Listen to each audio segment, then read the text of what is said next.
Good day everyone, I am Joanna Abes and I will present my final project number 1, which is geometric model in abstract algebra. My unique model is called as octapetal flare. As you can see in the image, the octapetal flare is a unique geometric model featuring 8 curved petals rotating symmetrically around a central 4-pointed star. It combines flower petal shapes with layered squares and diamond forms, highlighting both floral and polygonal elements in a balanced abstract design. This is the front feature of my model. Each petals is named 1, 2, 3, 4, 5, 6, 7, and 8.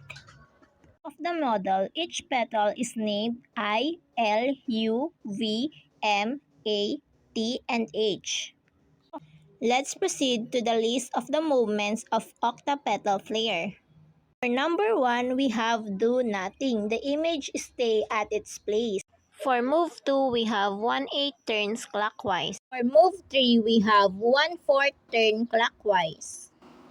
For move 4, we have 3/8 turn clockwise. For move 5, we have 1/2 turn clockwise. For move 6, we have 5/8 turn clockwise. For move 7, we have 3/4 turn clockwise.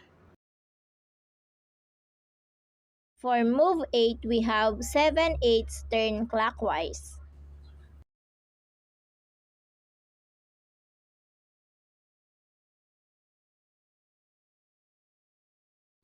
For the back part of the model, the following symmetries will be used in flipping the image. First, we have the vertical axis, horizontal axis, right diagonal, left diagonal. We also have the symmetry between vertical axis and right diagonal, the symmetry between vertical axis and left diagonal, symmetry between horizontal axis and right diagonal, and lastly, we have the symmetry between horizontal axis and left diagonal. Next are the movements for the back part of the model. First, we have I for flip vertically,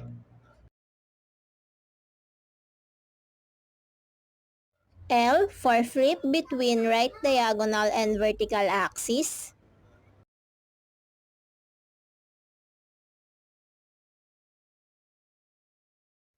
U for flip about right diagonal,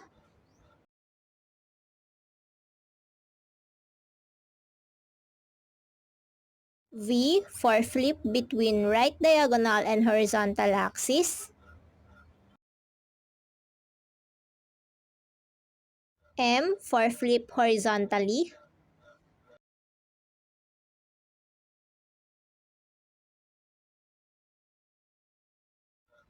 A for flip between left diagonal and horizontal axis,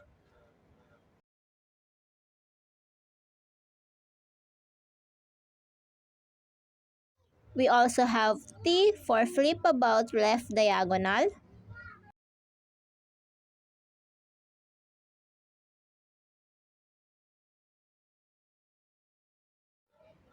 and lastly, we have H for flip between left diagonal and vertical axis.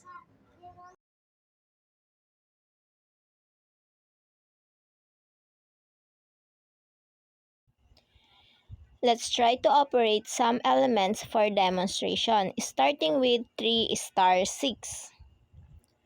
To operate 3 star 6, we will start at 3, then move 5/8 turn clockwise, and the result will be 8. So 3 star 6 is equal to 8. So next, let us try to operate 7 star I. To operate 7 star I, we will start at 7 and then we will vertically flip the image, and the result is U. So 7 star I is equal to U. Next, we have U star M. To operate U star M, we will start at U and then we will horizontally flip our model.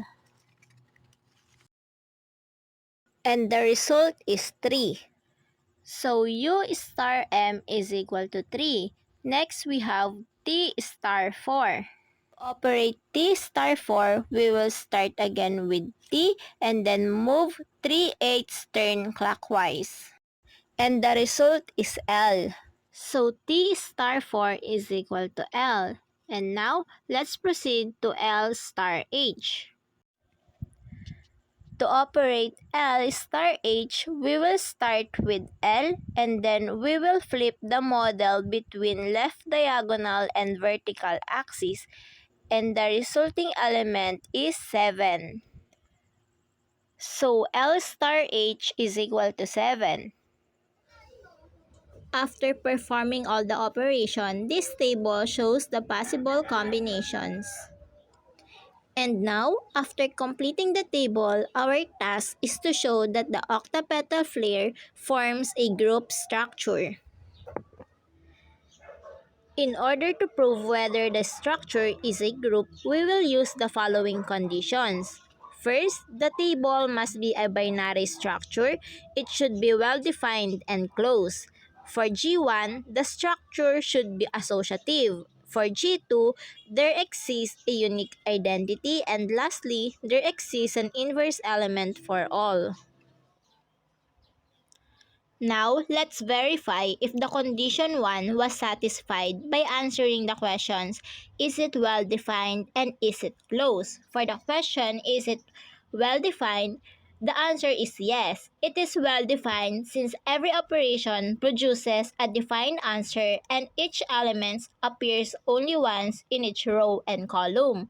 And for the next question, is it closed? The answer is yes. It is closed because all the outcomes in each operation is an element of the given set of movements. Therefore, we have satisfied our condition number 1, that is, the table is a binary structure. Now, let's check if the operation is associative. Let us rotate our original table to 180 degrees. And this is now the image of the table after rotating it 180 degrees. After 180 degrees rotation, we will interchange columns I and T.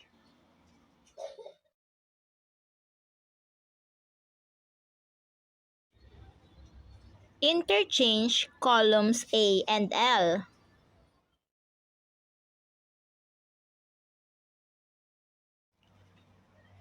Interchange columns M and U.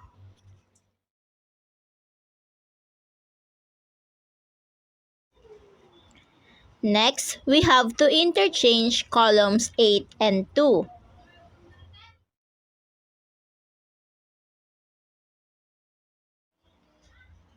After interchanging columns 8 and 2, we will now interchange columns 7 and 3.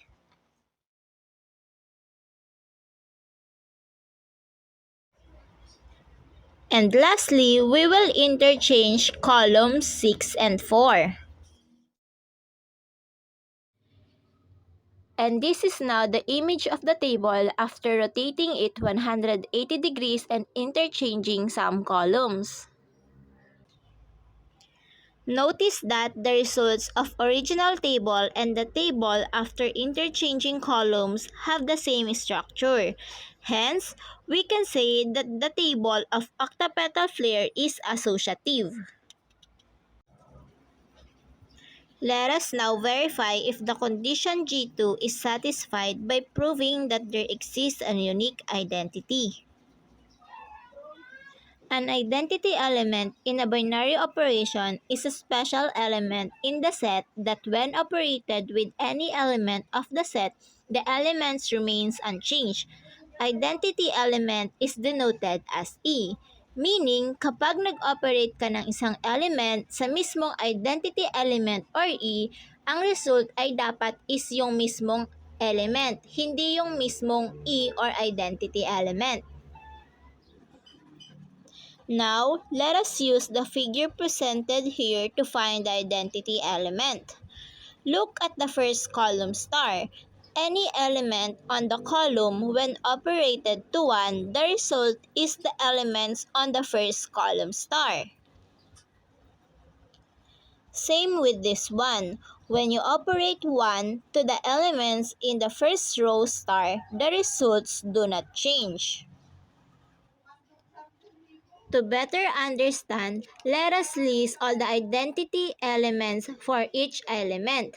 Let us use the general formula for E, which is the A star E is equal to A is equal to E star A in order for us to find the unique identity.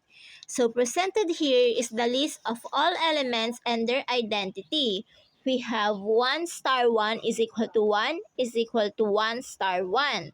We also have 2 star 1 is equal to 2 is equal to 1 star 2.